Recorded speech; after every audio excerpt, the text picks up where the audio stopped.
seja muito bem-vindo ao canal Direito Imobiliário. No vídeo de hoje, a gente vai falar sobre os requisitos do inventário extrajudicial.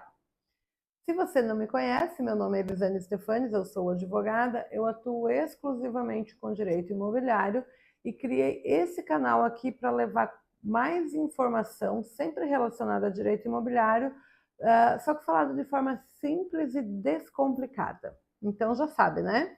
Esse canal foi feito para você, se inscreve no canal, deixa teu like aqui nesse vídeo e, claro, né, compartilha esse vídeo com quem você entende que precisa desse tipo de conteúdo. Dito tudo isso, então, vamos ao que viemos, vamos falar sobre os requisitos do processo de inventário extrajudicial. O processo de inventário extrajudicial, os requisitos dele estão lá no 610 do Código de Processo Civil e eram 4 requisitos, é o que consta ainda lá no código, tá?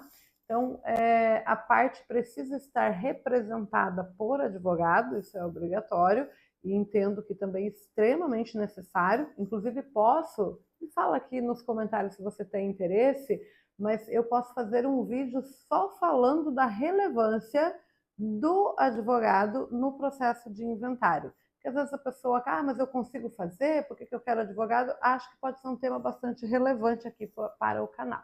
Mas vamos lá.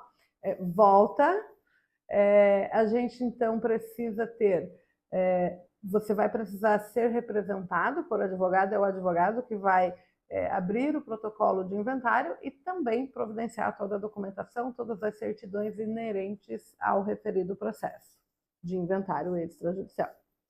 Além disso, todas as partes devem estar de acordo com a partilha, não pode haver desentendimento, não pode haver litígio no processo de inventário, justamente porque sempre, qualquer tipo de processo, sempre que existe litígio, se discute litígio na via judicial.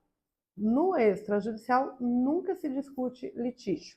Então, por essa razão, não pode haver discordância, discussão em relação à partilha dos bens desse espólio, desse inventário. Tá?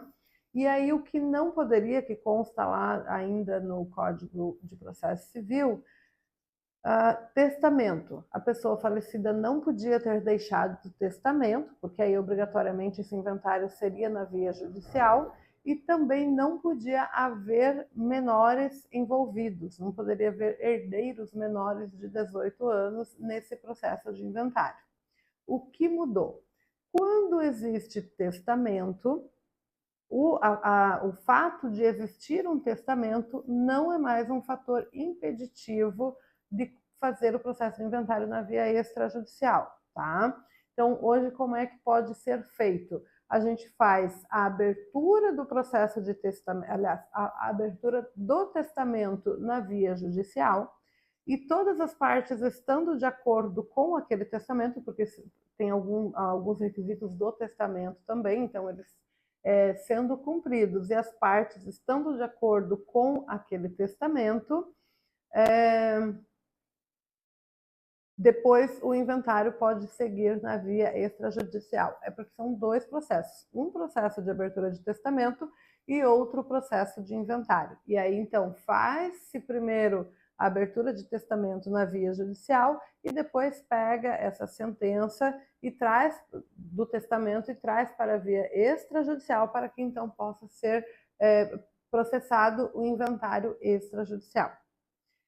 Dependendo do caso, é relevante, não é? Mas aí você vai ver com o profissional que você contratou para entender o porquê ele decidiu ou tudo pela via judicial ou fazer nesse formato que eu falei agora, porque aí realmente depende de cada caso. E o quarto requisito e segundo que sofreu alteração foi quando existe menor envolvido. Então, sempre que existe um processo de inventário, que existe a possibilidade do extrajudicial, mesmo havendo menor envolvido, desde que as partes estejam de acordo com a partilha e essa partilha seja feita exatamente conforme manda a legislação, o tabelião vai receber a petição do advogado, toda a documentação que o advogado vai encaminhar, documentação inerente a esse processo, claro. E o tabelião encaminha para o Ministério Público para que o Ministério Público analise essa documentação, verifique se de fato os direitos daquele menor estão sendo atendidos, estão garantidos naquela partilha, e ele vai dar o aval, estando tudo certo, naturalmente, ele vai dar o aval. Ele dando o aval, ele devolve então para o cartório, para o tabelionato de notas, e segue-se com a assinatura. Mesmo havendo a necessidade do ok, entre aspas, do Ministério Público, então dessa análise do Ministério Público, claro que depende muito da comarca, de como estão as demandas, né, do Ministério Público, mas costuma demorar aí, aqui a gente costuma fazer um processo de inventário dentro de 30 dias. Quando existe essa situação de haver menor envolvido, demora algo em torno de 40, 50 dias. Então, ainda assim compensa muito a via extrajudicial. Espero ter atendido a sua expectativa em relação a esse vídeo. O que eu tinha para falar era isso e nos encontramos no próximo vídeo. Até!